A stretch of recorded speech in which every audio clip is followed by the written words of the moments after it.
Hello, everybody. Welcome to Fruitful Trees. And it has been a fruitful summer. We had the Mango Fest, Florida Mango Fest 2024 at Mounts Tropical Gardens. It was amazing. And then we had Fairchild Mango Festival. The Fairchild Gardens Mango Festival has been world renowned for many, many years. And I was invited to speak there on a panel with the Fruitful Five.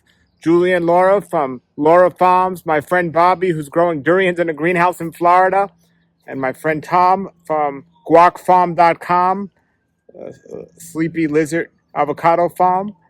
And we have Alex from Tropical Acres Farms. An amazing time, the Fruitful Five, Julian, Alex, Tom, myself, and Bobby. And we had a great time on the panel at this event. Now, unlike the last event, we didn't have other things go on. They had a tasting there and a bunch of other things. There were thousands of people there, but I got to record the panel, and the audio was much better this time than last time. Just such a great time. So in this video, we're going to put the panel session at the Fairchild Tropical Garden Mango Festival 2024. Check it out. Here it goes. I don't have every fruit tree, but I do try to grow every single fruit tree, including durians and mangosteens. So I know this is for mangoes. I do grow them also, but these are more senior people about mangoes than I am. I only have about 150 mango varieties. But I've traveled extensively throughout the tropics, like Borneo, Java, and Thailand, and I try to grow plants from a lot of rare fruit trees in my property. I also have a greenhouse. But anyways, happy to see a big crowd like this. Excited to take some interact with you guys. What's the deal with Lion Group? So right next to my house is a Lion Country Safari in Loxahatchee, and I have a deal with them. Like they force me to take, like they're like either you take all of our poop or take nothing.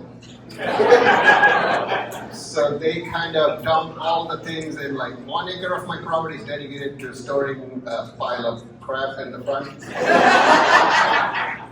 So that's my. Love you.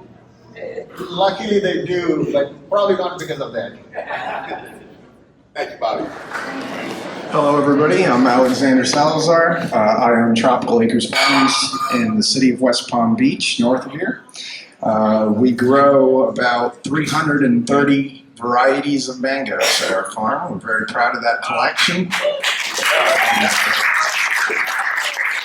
We're continuously evaluating both established old varieties of mangoes and new exciting varieties of mangoes, and it's an awesome job to have, and I'm happy to be here with all of you here today. So thanks for having me. So we're going to open up to audience questions, but I have a few questions for the panelists first. So Alex, a proverb says that the best time to plant a tree was 20 years ago. The second best time is now. I can hand you the keys to a time machine. And because we're violating the laws of physics, you can pack a box up with any grafted varieties of mangoes that you currently have in your inventory. Which varieties of current mangoes that you have right now would you travel back in time 20 years and plant in your grove, and why? How long do we have? If it was just a few varieties, I'd probably plant what I have a lot of in my own backyard. I have a lot of pickering, I have a lot of Angie, and at the farm I have a lot of honeykiss mango as well. Another variety that I'd consider planting a lot of is the Sassy Love. That's terrific. A very small and disease-resistant variety. I like stuff that's compact, that's easy to manage, that you don't have to spray to get fruit from on a regular basis. So those are the kind of mangoes I like, and that's what I would be planting if I could do what you described. Thank you very much. Paul, this one's for you, buddy. As you know, we are in a boom of backyard food production, backyard fruit growing. Let's pretend I am a first-time homeowner. I just bought a house. For the first time in my life, I have a backyard. and my landscaper has informed me that my backyard is capable of fitting 3 fully grown, mature mango trees. What advice would you give me? Well, before I listen to the landscape, how much land is it? Quarter acre. Quarter acre. I have a quarter acre and I have about 50 trees. So I wouldn't listen to the landscaper. Okay. Good advice. The other thing is, you got to look at what you want. So if you just want one type of fruit, you want to make sure you get 3 trees that'll cover each season, early, mid, and late. Whether it's avocado or mango or something else, get a tree that covers each season. If you want different type of fruits, even still getting a different season type of fruit, maybe a mango for summer, maybe a star fruit for the winter, and maybe a sapodilla or something. But it depends ultimately what your goal is. If your goal is to, like Bobby, just grow exotic fruits, then you want to find the most exotic stuff as possible. If your goal is like mine to eat as much food, then that's why I suggest that. But I would definitely go more than 3 trees on a quarter acre. And I would definitely try the fruit before I plant it. That's very important. Try it before you plant it. And then you can go to Alex's website and Julian's website and my videos to find out, when you figure out what fruit you want, the characteristics of that particular variety and see if it'll work for you. And go ahead and do it. Thank you. Yeah, try the fruit before you plant it, and then you won't need the time machine, right? We do plant trees, and then we regret later and wish we planted something else, right? Excellent advice, Paul. Thank you. Bobby, let's play a game of Would You Rather. Would you rather have a magic pantry in your kitchen that every time you open the door, it is stocked with an endless supply of whatever tropical fruit you happen to be in the mood for, but you're not allowed to plant, grow, or own any trees? Or would you rather continue in being able to search, collect, plant, and grow your trees, but never take another bite of tropical fruit again? What would you rather? That's an interesting question. Well, my passion is about growing trees as much as it is to eat the fruit. So I enjoy looking at the tree and taking care of it, pruning it. So just eating the fruit wouldn't satisfy me 100%. But are you asking which specific fruits I want to keep in the pantry? Or No, what would you rather? Grow trees and never eat a fruit again, or eat a fruit, never grow a tree again? either of the 2 choices? I would grow the tree and not eat the fruit. All right. All right. Bobby, I respect you because I play this game Would You Rather with people all the time, and it's very hard to get someone to commit to an answer, so thank you. Julian, I'm not going to put you on the spot. Julian, a lot of you who know Julian know that Julian is a walking encyclopedia of the history of tropical fruit, the history of mangoes, the evolution of mangoes in South Florida. And when I say walking encyclopedia, I mean that literally. Because if you go to Lara Farms, if you go to Julian's nursery, you're going to walk with Julian, and he's going to point to trees and tell you their origin stories.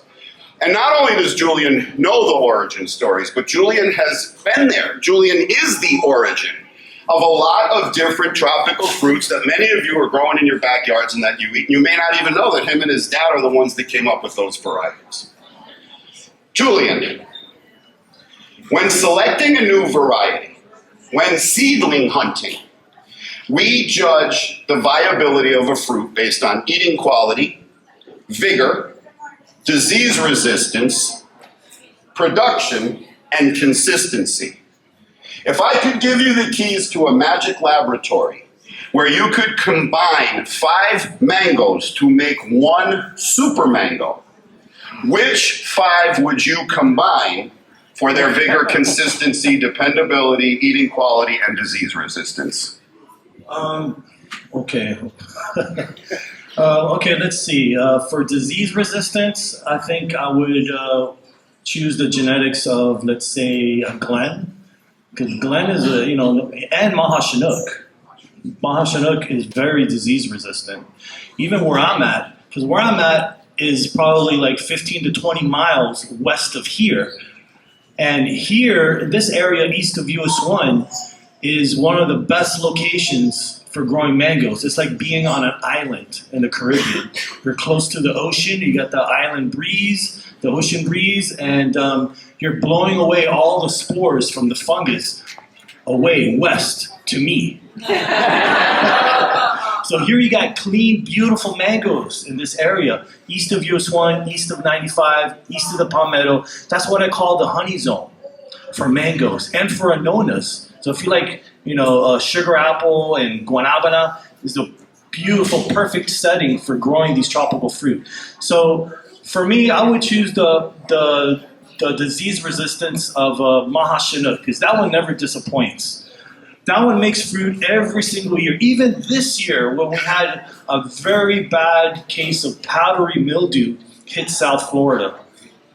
And of course, the remedy for powdery mildew, which is a fungus or a mildew that attacks the flower, the mango flower. And the remedy for that is spraying with sulfur. And I like to spray about 2 tablespoons of sulfur in a gallon of water and spray the flowers before they make the baby fruit. I would say like every 2 weeks, right, Alex?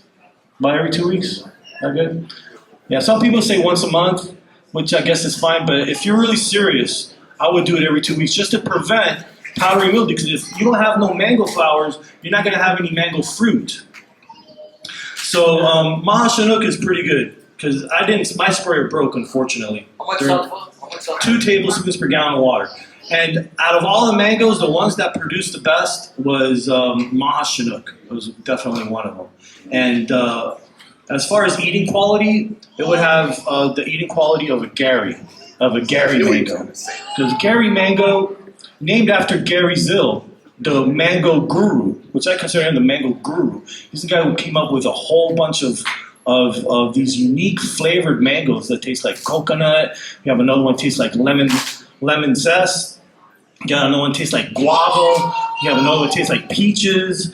There's another one that tastes like what's the other flavor? Tangerine. Oh, that's Gary. Oh yeah, peaches and apricot. But anyways, it's like a huge range because there's like 3 different kinds of mangoes. There's the classically flavored mangoes, which is the red round ones. And then there's the Indo-Chinese, which is this kind, the long ones that are yellow skin. This has its own distinct flavor. And then there's the unique flavor, like the Gary, and like coconut cream. Gary tastes like tangerines, oranges to me.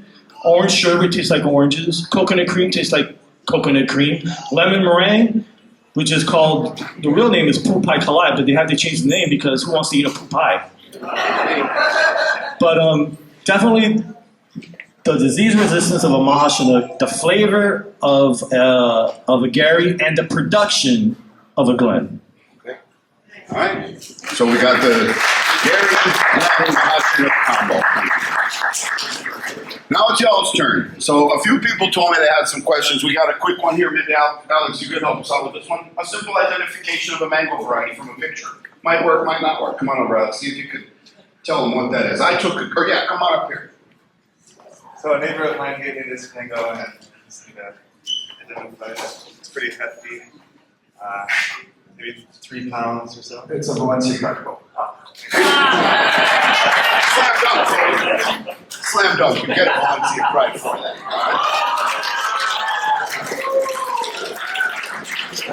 All right, hold the phone. We have another, where'd she go? We got Alex, can you come out and maybe look at her camera? We got another identification. In the meantime, I'd like to ask you some questions. And don't make them easy, make them tough. Make these guys think, all right? What do you think of that one, Alex? Any idea? It looks very similar to Rosa. I'm not saying it's for sure Rosa, but that's what it looks like. Yeah, it's hard to tell from a picture. What about that? Come on. That looks to be could be a Tommy Atkins. It could be a Kent also. I mean, it's hard to tell from the angle here. That looks more like Tommy Atkins. All right. We ain't gonna be able to tell from that one. Sorry. I think the question's more like, you have to go on a long road trip. What mango variety best describes your spouse's personality and why? That's what we're going for here. But who has another question? Okay, over. Hey, if you're here, can we get that second microphone going? Or if Kimo, if you see a second microphone, I don't know where it is. Yeah, can we get that one going? Okay, we have another question. What's your name and what's your question?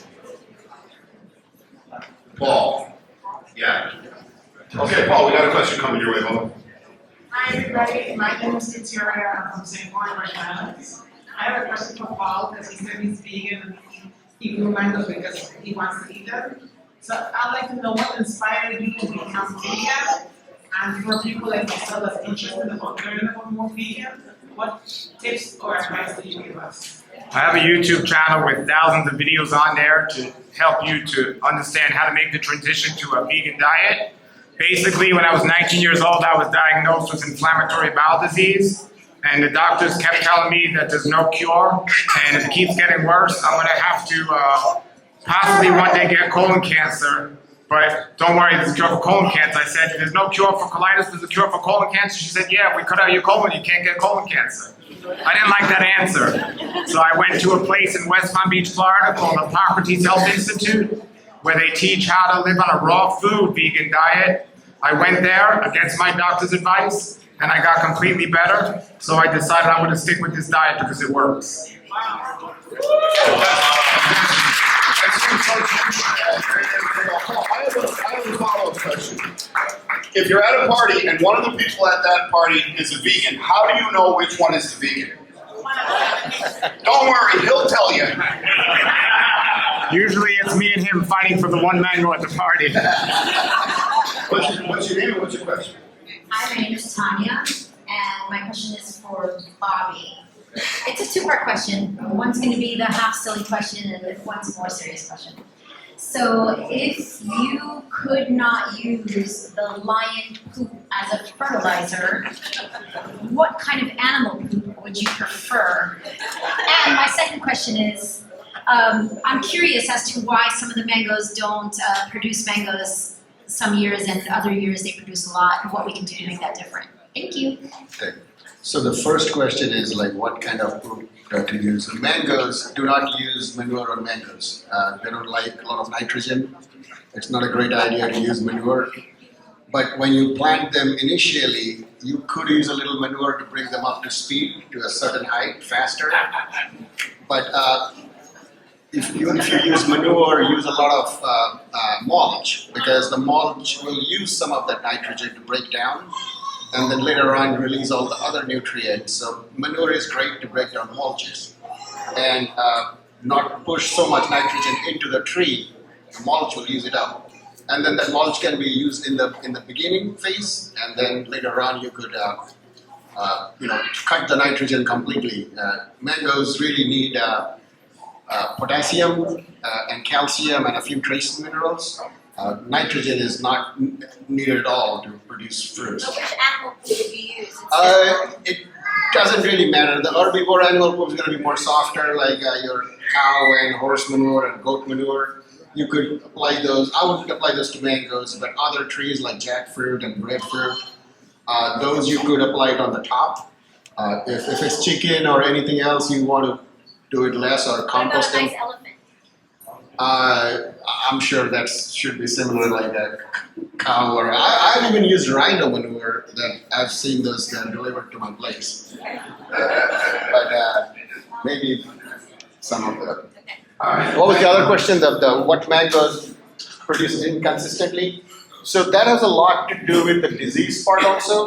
Like the powdery mildew, some year you're going to get more rainfall and you're going to get more powdery mildew and more anthracnose, and then you're going to get less fruits, regardless of the species. And then also there are certain varieties of mangoes that does that, like a Bombay mango, for example. It's going to produce one year, then not the other year, more picky. So choosing a consistent variety like a Nam Dok Mai or a Manila Philippine mango, those are more a Glen, like you said. Those are Mahashaduk. Those are more consistent producers. They are less affected by your powdery mildew and anthracnose, so that's the reason. Thank you, Bob. All right, now we're going to hear from Nora. Nora has a question. Go ahead, ask your question, darling. What's the sweetest mango? And who would you like to ask? Why don't we go through each of them? We'll get each of their opinions, okay, Nora? Turn and ask them. Ask Julie, what's your sweetest mango? The sweetest mango is the Gary mango for me. Paul. The sweetest mango. I mean, I like, they're all sweet, but the sweetest, Sugarloaf's pretty sweet. Yeah. Bobby. I think one of the Carabao mango is really sweet. One of my trees made of bricks of 28.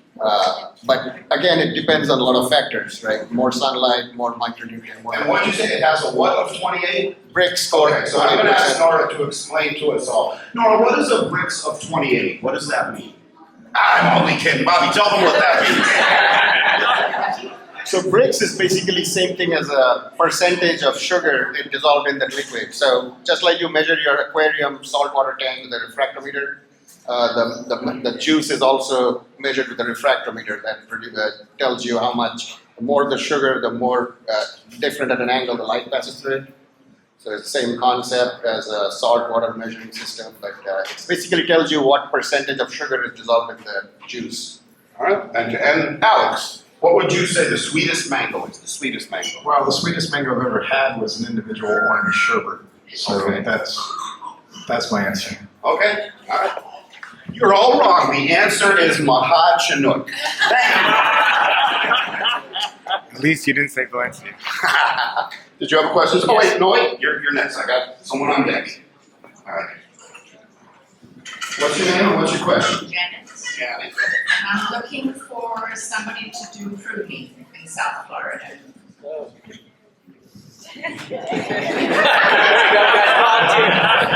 Anybody got a chainsaw on? Well, what part of South Florida do you live in? Where do you live? Boca Raton. Yeah, I know a guy up in Jupiter who might travel there. Yeah.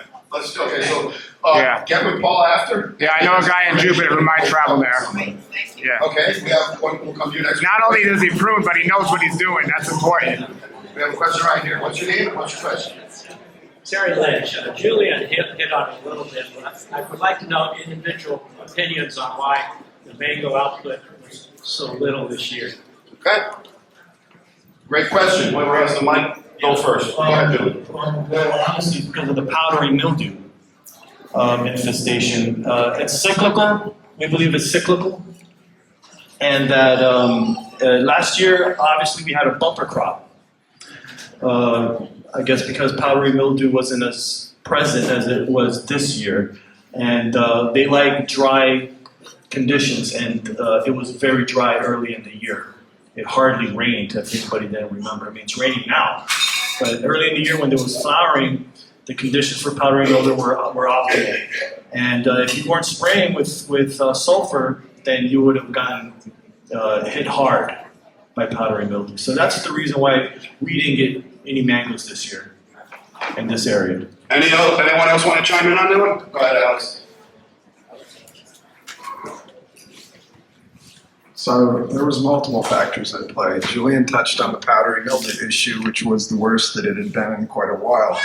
So that means like the trees that flowered, many of them got powdery mildew on their flowers, and that decimated the flowers.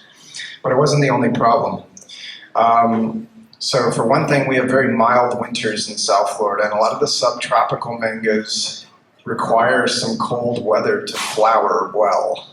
And it used to be that we would get several weeks at a time where the temperature would drop below 60 degrees Fahrenheit. And now we're lucky if we get a week of that kind of weather. So there was trees that failed to flower this year, not just trees that flowered and got powdery mildew. On top of that, there was a decent amount of rainfall that occurred at the point at which the trees had started to set fruit. And in that early development stage of the fruit, they're very prone to anthracnose in humid areas in particular. So in the western communities of southeast Florida and in more humid parts of the west coast as well, a lot of people got anthracnose fungus on their little mango fruit and in some cases on their flowers. So it was multiple factors that contributed to a poor mango crop throughout much of Florida. It wasn't like that everywhere. Up in Palm Beach County, we actually had a pretty good mango crop in our area. But for most of the state, it was pretty bad. So Yeah, thank you guys. It's been a rough year. Okay, what's your name and what's your question?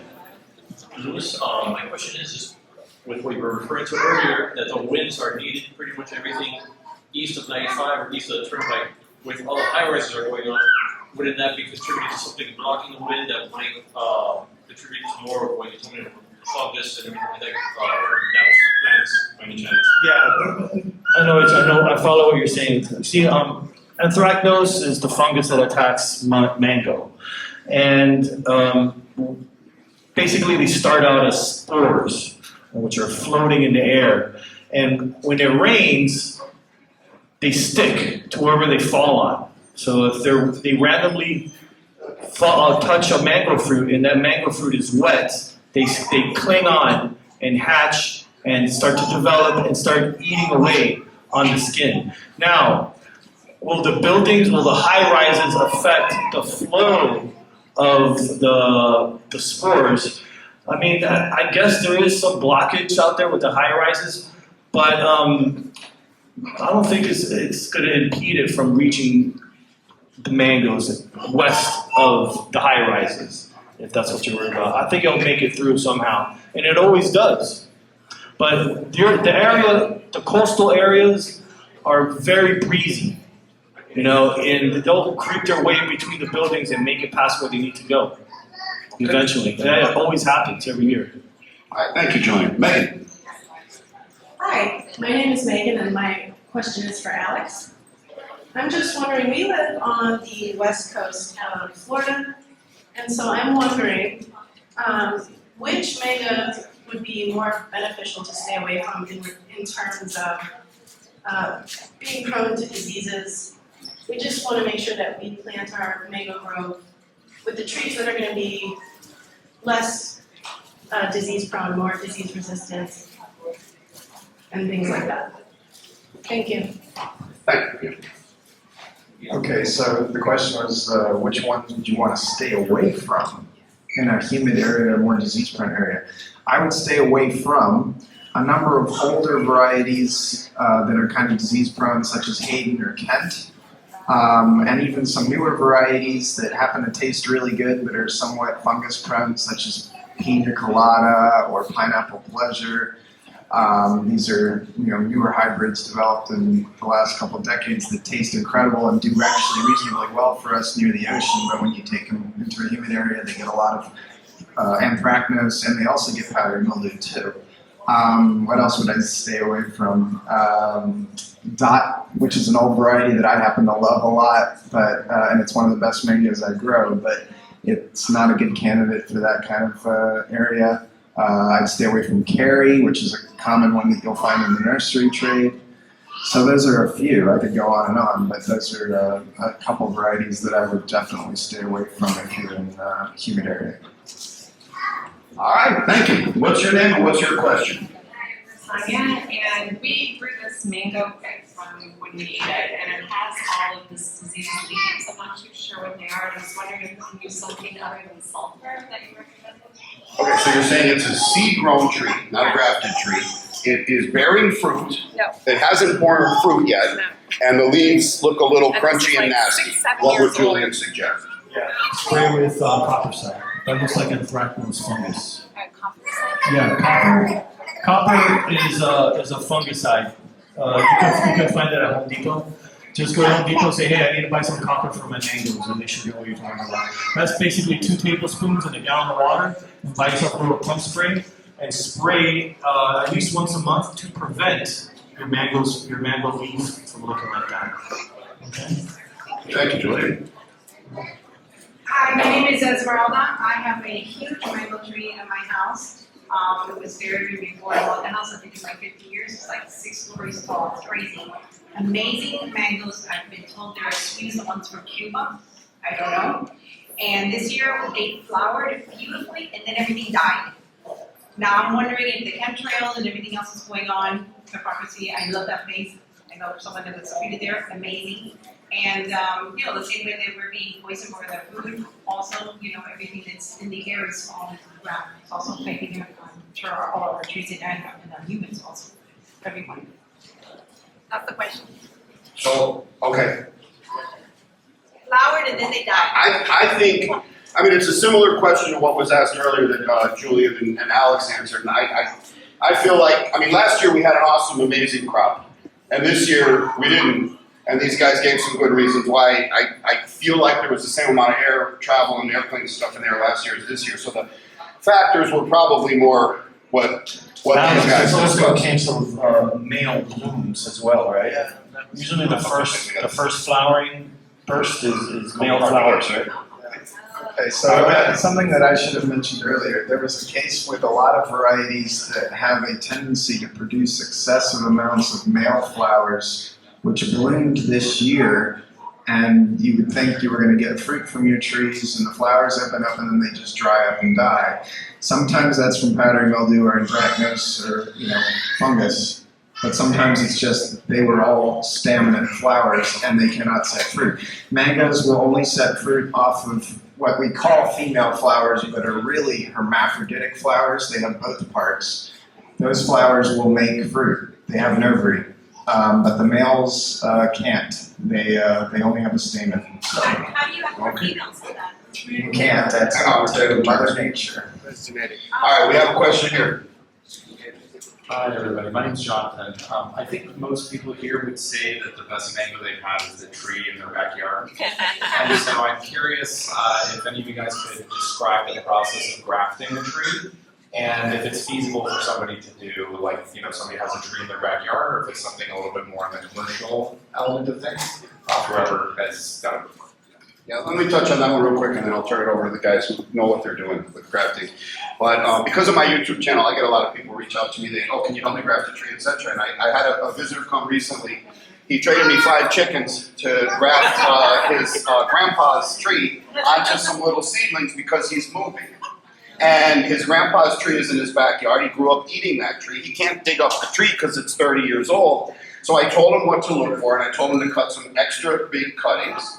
And he brought him down, and we grafted him up for him so he can then take that tree with him. Because I agree with you. I think people like to eat kind of what reminds you of being a kid. Like I can't tell you how many grandparent stories I hear, And like when I bite into my first mango of this season, it brings me back to like 1996 when I just moved here from Philadelphia. And the only mangoes I've ever had were like from dull, bland mangoes from the supermarket. In fact, we call bell peppers mangoes out there. We don't even know what mangoes are. And so my first mango of the season, it brings me back like 20-something years. And I know we all feel that way, And so I think, yes, you can, if there's a mango you love and it's in your backyard, you can take it with you by grafting it and then plant it in your new house. But you also asked a little bit about the process of grafting. And I don't think we need to give a grafting class, but I think, whoever, tell me which one of you guys wants to take this one and just tell these guys what grafting is and a quick explanation of the process. Go, Julian. Well, grafting basically is making a carbon copy of the original tree. So, like you said, you have a plant in your backyard, or you go to Jamaica, for example, and you're like, wow, this is the best mango I've ever had in my life. I wish I had this mango. So what you do is you go to the source tree, you get like the end of a branch here, okay, and then you cut it, put it in the luggage, and cross your fingers the customs don't take it. At least we hope you're hiding it in your luggage. One of your pockets. But anyways, yeah, you just put it in some moist paper towel in a Ziploc bag. Just the terminal bud of the tree, of the branch. And it can't be too hard and it can't be too soft. It has to be right in the Goldilocks zone, right? So you take that and then you make a special cut, or what many call a cleft cut on the tip. And basically you do this. You decapitate the rootstock and you split it down the middle and you place it in like this. And there's tons of videos out there on YouTube. So basically you're taking that branch and grafting it on a seedling. Doesn't matter what kind of seedling. It can be a turpentine, it could be a Hayden seedling, it could be a Glen seedling, doesn't really matter. Oh, that's my website. So anyway, that's how it looks like when it's grafted. You see the little graft union down there, and you can tie it together, hold it together with some grafting tape. Personally, I like to use something called buddy tape. And let me tell you, buddy tape will turn anybody into a professional grafter, because that thing will make grafts tape very well. So it's a must to graft whatever it is that you're interested in, because you'll get a carbon copy, a photocopy of that tree. Thank you, Jimmy. Yeah, I always think of grafting as you're planting a tree inside of a tree. You know, instead of planting a tree in dirt, you're planting a tree inside of a tree. Who you had your hand? Hi, my name is Diane, and my question is, how many varieties are mangoes, and are they naturally different, or are they created? Every time you plant a seed, you get a new variety. But the thing is, you don't know if it's going to come out good or bad. Just like, kind of like having a kid, you know? You don't know if it's going to, and you got to wait 8 to 12 years for that thing to make fruit. So you, not only do you not know if it's going to be good, it may be a poor producer, it may be a heavy producer, it could be resistant to disease, it could be susceptible to disease, it could be a dwarf, it could be a super tall tree. It can have many different characteristics. So when you find something that is worthwhile of grafting, you name it, and that's what we call name selections. So that's the thing. Every time you plant a seed, you're going to get something else, and you don't know if it's going to grow up to be a doctor or a delinquent at the end. But there's thousands of varieties out there, thousands. But there's probably, let's say, a good 100 to 300. I mean, Alex has 300 varieties of mangoes. And they're all pretty good, and they're all named varieties, but there's more out there. The only thing I'd add is that polyembryonic mangoes can come true from seed. Something in between, we'll say 50 to 80-something% of the time, depending on the cultivar. They produce, as the name suggests, multiple embryos, most of which are asexual clones of the mother tree, but one of which is zygotic, which means that it will not grow true to type. It is the result of sexual reproduction. So even when you plant a polyembryonic mango seed, under the impression that it may come true from seed, there is a decent chance that it does not. So, but there are some mangoes that do come true from seed most of the time. That would describe a lot of mangoes from the Caribbean, such as the mangoes from Haiti, and many of the mangoes from Southeast Asia, particularly Thailand and Vietnam. So a lot of those mangoes are polyembryonic. Most mangoes of Indian origin are what we call monoembryonic, and that would also describe a lot of Florida varieties. Monoembryonic mangoes cannot come true from seed. They have one single zygotic embryo. So that's all I would add. Thanks. And that is what it is. So stop yelling at us in the YouTube comments whenever you get mad that it's difficult to grow a tree from seed, because it's not our fault. We're just describing biology. I've been ignoring the people in the back, so sorry about that. Why don't you guys hear it? I bought a Malika plant 2 years ago when I came to the festival, because they said it could grow in a container. I have a yard, it has a drain field and all that. So it's still in the container, and it, actually like this last couple of months, like some new sprouts started coming out. It's not fruiting yet, but I was told it might be better to put it in the ground. I can probably try to find space for it, but should I leave it in the container? Should I move it to the ground, and am I gonna hit some transplant shock, or what should I take into account if I move it into the ground? If the tree is in a pot right now, but you have an option of putting it in the ground, I would put it in the ground. If you can do it, it will thrive better in the ground in the long run. If it's in that situation versus having to grow it in a container and constantly having to step it up in size over time. And eventually, container-grown trees need to be what we call root pruned. You don't have to do that with an in-ground tree. You simply have to prune its branches. So, in my experience, in the long run, you're better off growing it in the ground if it's an option. But for a lot of people, of course, it's not, and you can certainly grow them in containers in the long run. Now, Malika, I don't think is a great container mango. I think it is better in the ground. It's more of a moderately vigorous mango tree to me. Container mangoes, to me, candidates for them are more dwarfish varieties. So, like Pickering or something like that, would be more appropriate for a container. Yeah, I would just wait for the growth to harden off before transplanting it into the ground. Yeah, sure. But I'm sorry, what? And then prune it before or after transplanting? I would just prune it after transplant, after putting it in the ground. I won't call it transplanting, you're just planting the tree at this point. You're not digging it up and uprooting it out of the ground. That's a much more traumatic process for the tree. So taking it out of a container, as long as you do it delicately, shouldn't be too difficult for it. All right, we have another question. What's the Hold on, we're mango? taking turns here. What's the dwarf mango that's good Hi, my production? name is Lavelle, and I was wondering if any of you had for someone that went into a Spalier mango, what variety might work for that and taste good. If any of you have the name. Can you repeat the Naples question? Botanical Garden has an espalier Julie mango, and it's been pretty. Explain what it Espalier is like when you prune the tree in such a way that it almost grows like a vine against a structure, okay? So I have seen an espalier Julie tree at the Naples Botanical Garden. It's very impressive. I imagine they still have it. This was some years ago, I should mention. But yes, it can be done. I would choose a variety that's not ultra aggressive and not ultra upright growing. So I have a video on my YouTube channel. If you look up like 2023 Father's Day mango tasting event, one of the guys I put a video of his. It's amazing. It grows right up the side. It's so cool, isn't it? And it fruits. He's got 4 different varieties grafted onto it, and it fruits. It's really amazing. Okay, we have another question in the very back row here. Hello, how are you guys? I have a question regarding when you talk about the disease with the powdery mildew and I forget what it's called, it starts with an A.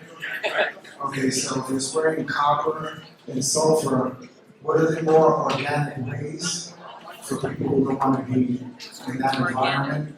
And also, what about biodiversity with other trees or plants or ground covers that we can get away from sprays? Thank you. Here, get the mic. Bobby wants to take that one. So when I was growing all trees, because I grow them for my personal consumption, I try to grow organically. Copper and sulfur are OMRI listed, so they are just they're non-toxic. They're just essential minerals, and you could spray those with copper and sulfur without worrying too much about it, because the copper and sulfur is in your food also. But if you want some more organic ways of something, there are some biological controls. Like there is a Bacillus subtilis strain of bacteria that can attack the anthracnose and powdery mildew too, that can inoculate your trees and stay there for a while. But you got to reapply those once every few months. There are other beneficial organisms that can be sprayed on the trees that can help those prevent those anthracnose and powdery mildew. A lot of the reason we got so much anthracnose, powdery mildew this year is besides of what they already touched upon, is we had a lot of rain also and a lot of cloudiness. The more sun you have, the more UV rays there are going to be, and the more these funguses are going to be in check. Because we didn't have a lot of sun and a lot of cloudy and rainy damp weather, that's why these guys came more.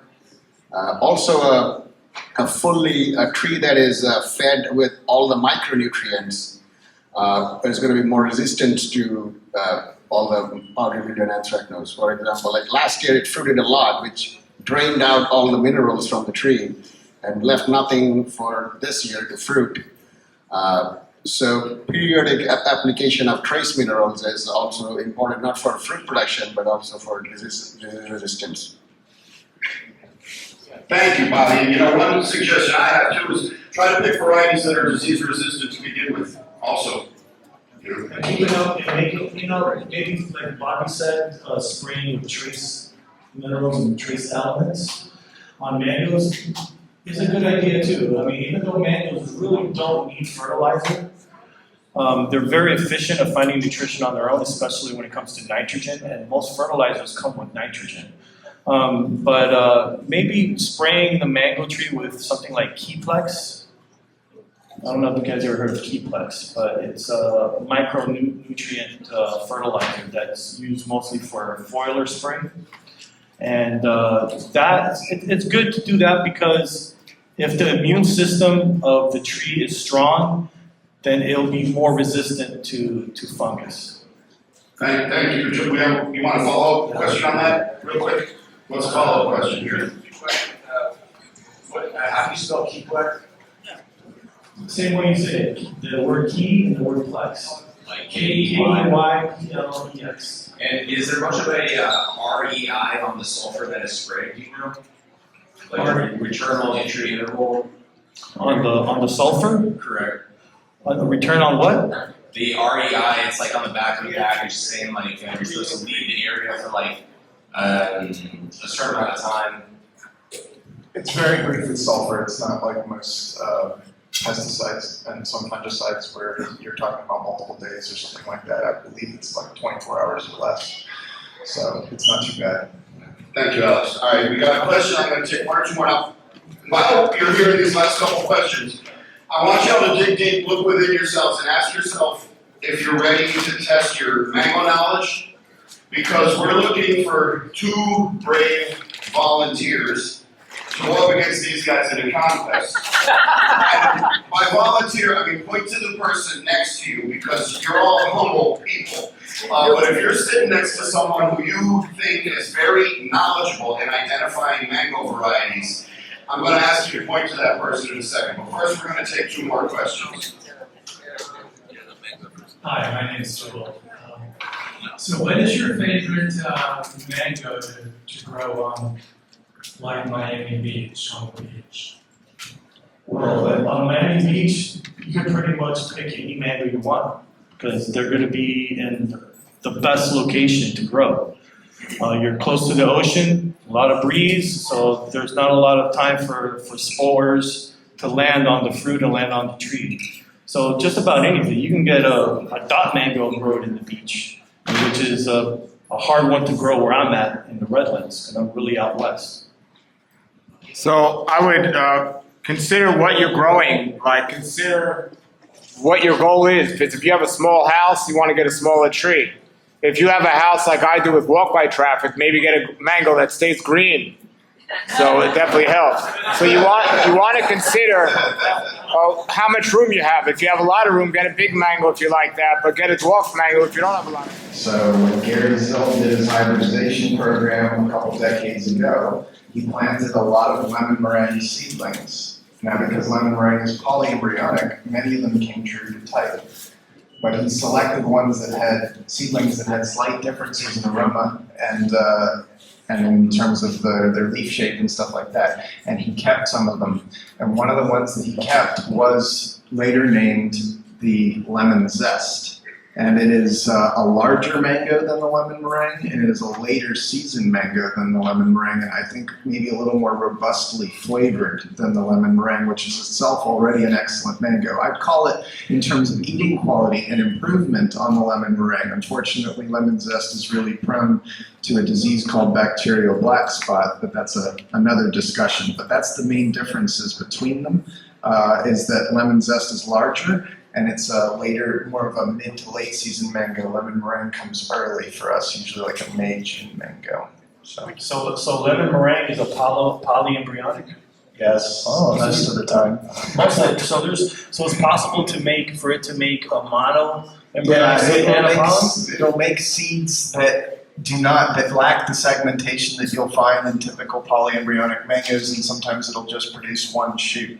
But it is a polyembryonic mango in the sense that most of the seeds it makes contain multiple embryos. So you can plant a lemon meringue seed and you'll most likely get a lemon meringue when the tree grows up and makes fruit. You can, yes, that happens. Yeah. Wow, very interesting. What percentage of the time? That's hard to say. Like I've never measured it. You know, what percentage of lemon meringue seeds right, you have to just pick all the true. fruit and take out the seed from the husk and look at all the tree. Yeah, exactly. He had to eliminate a lot of them because they just grew true. So, oh, interesting.